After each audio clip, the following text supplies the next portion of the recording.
दोस्तों, आज हम श्रीमद् भगवद गीता के 5वें अध्याय से जीवन की सीख सीखेंगे और सबसे पहली सीख है कर्मयोग और संन्यास योग के बारे में।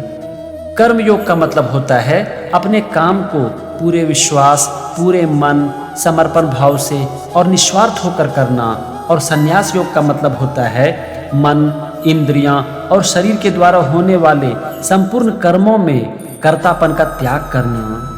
कर्तापन का त्याग करने का मतलब होता है कि अपने काम को करते हुए भी ये नहीं सोचना कि मैं कर रहा हूँ। भगवान कहते हैं कि कर्म योग और संन्यास योग दोनों ही परम कल्याणकारक हैं, लेकिन दोनों में कर्म योग श्रेष्ठ है।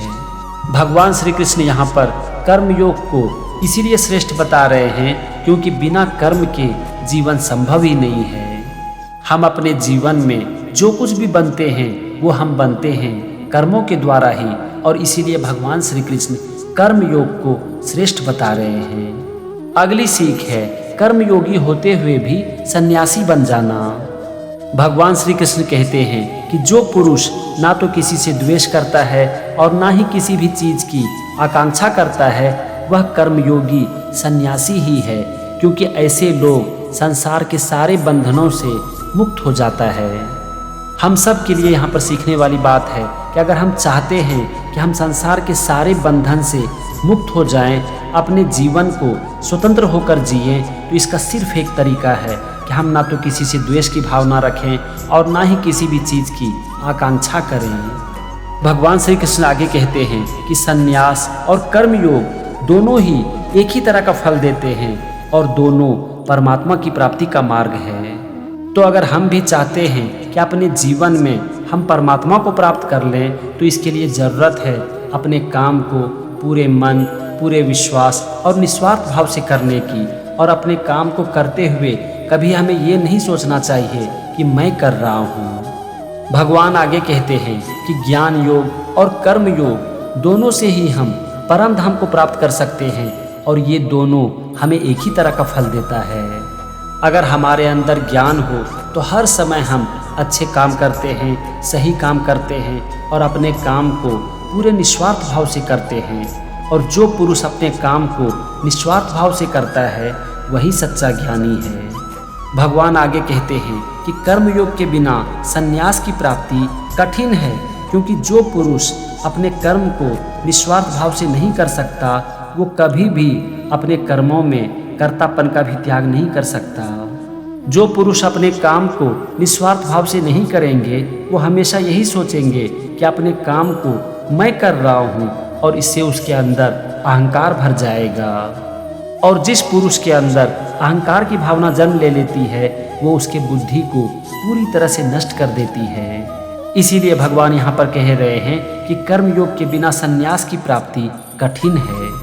भगवान आगे कहते हैं कि जो पुरुष अपने मन को अपने वश में कर लेते हैं, अपनी इंद्रियों को जीत लेते हैं और संपूर्ण प्राणियों में खुद को देखते हैं, ऐसे कर्मयोगी कभी भी कर्म के बंधन में नहीं बनते। ऐसे पुरुष अपने कार्य को निस्वार्थ भाव से करते हैं और जन कल्याण के लिए करते हैं।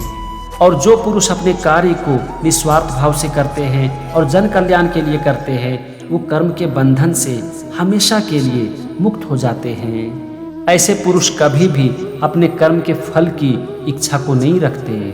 भगवान श्री कृष्ण आगे कहते हैं कि जो पुरुष अपने समस्त कर्मों को परमात्मा में अर्पण कर देता है और मोह को त्याग कर अपने कर्म को करता है, वो कभी भी पाप से लिप्त नहीं होता। अगर हम भी अपने जीवन में पाप से लिप्त नहीं होना चाहते हैं, तो हमें ज़रूरत है मोह को त्याग कर अपने कर्म को करने की और अपने कर्म को परमात्मा में अर्पण करने की। अपने कर्म को परमात्मा में अर्पण करने का मतलब हुआ कर्म के फल की इच्छा को पूरी तरह से त्याग देना।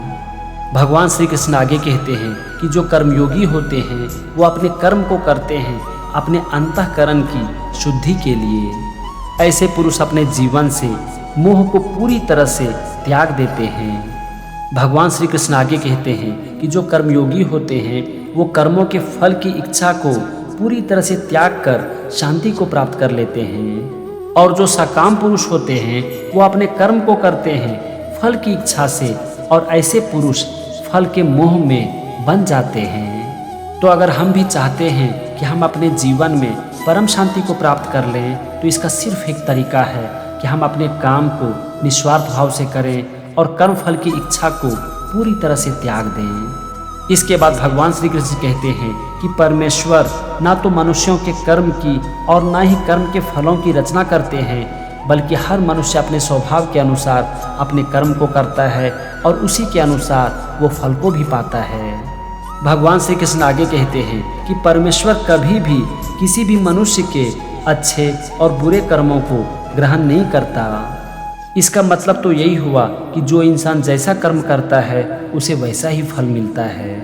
जब एक इंसान का अज्ञान उसके ज्ञान को ढक देता है तो वो संसार के मोह माया के जाल में फंस कर रह जाता है, लेकिन जो अपने ज्ञान से अपने अज्ञान को नष्ट कर देता है वो एक दिन परमात्मा को प्राप्त कर लेता है। भगवान आगे कहते हैं कि जो ज्ञानी जन होते हैं वो मनुष्य और दूसरे प्राणी में कभी भी भेदभाव नहीं करते। ऐसे लोग सारे जीवों को एक ही दृष्टि से देखते हैं और एक समान समझते हैं। भगवान कहते हैं कि जो पुरुष अपने मन को समभाव में रखते हैं वो जीवित अवस्था में ही संसार को जीत लेते हैं। समभाव का मतलब होता है जीवन की हर परिस्थितियों में अपने मन को एक समान बनाए रखना। जब हमारे अंदर किसी भी चीज को लेकर कोई भावनाएं उठती है तो कभी हमें सुख का एहसास होता है तो कभी दुख का। सुख और दुख के समय हमारे मन की परिस्थिति अलग अलग होती है, लेकिन यहाँ पर भगवान कह रहे हैं कि दोनों ही परिस्थितियों में हमें अपने मानसिक संतुलन को एक समान बनाए रखना चाहिए। सुख के समय हमें ज़्यादा उत्तेजित नहीं होना चाहिए और दुख के समय हमें विचलित नहीं होना चाहिए। भगवान कहते हैं कि जो पुरुष जीवन की हर परिस्थितियों में अपने मन की स्थिति को एक समान बनाए रखता है वो अपने मन को जीत लेता है, और जो पुरुष अपने मन को जीत लेता है वो संसार को जीत लेता है। प्रिय को पाकर हमें ज़्यादा हर्षित नहीं होना चाहिए और अप्रिय को पाकर हमें ज़्यादा दुखी नहीं होना चाहिए, और अगर हम ऐसा कर पाते हैं तो हमारी बुद्धि स्थिर हो जाती है।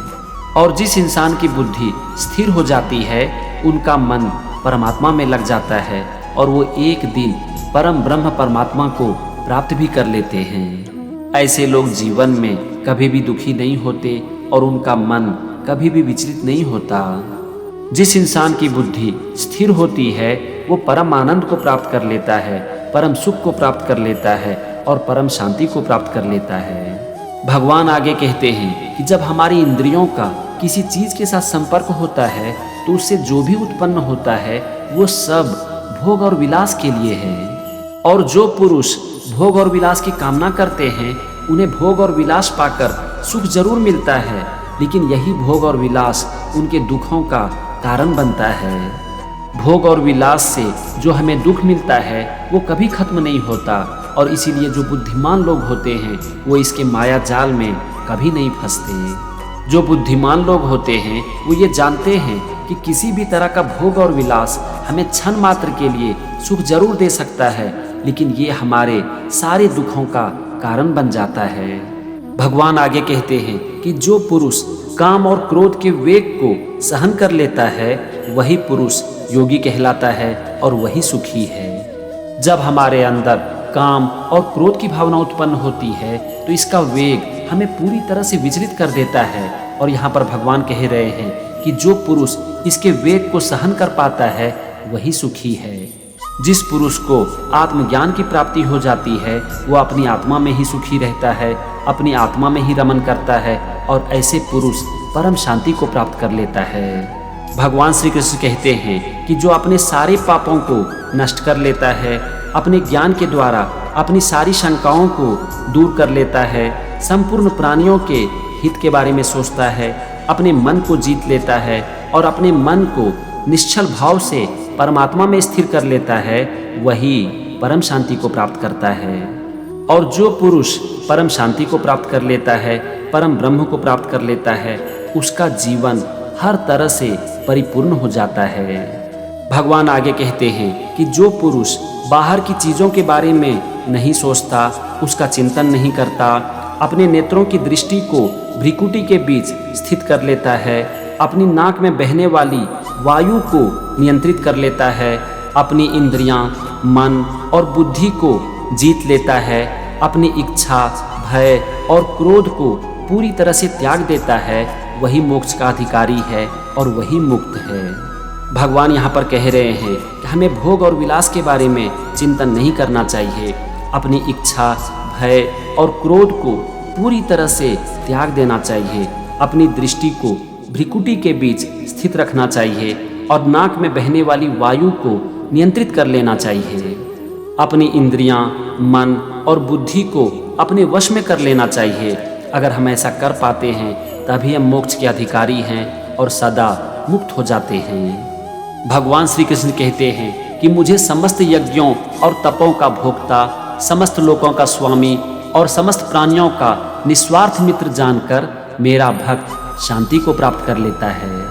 भगवान यहाँ पर कह रहे हैं कि जो मेरे भक्त होते हैं वो अपने समस्त यज्ञों और तपों को मुझ में अर्पण कर देते हैं। वो ये जानते हैं कि मैं समस्त लोगों का स्वामी हूँ और सारे प्राणियों का मित्र भी हूँ, और ये जानते हुए वो परम शांति को प्राप्त कर लेते हैं।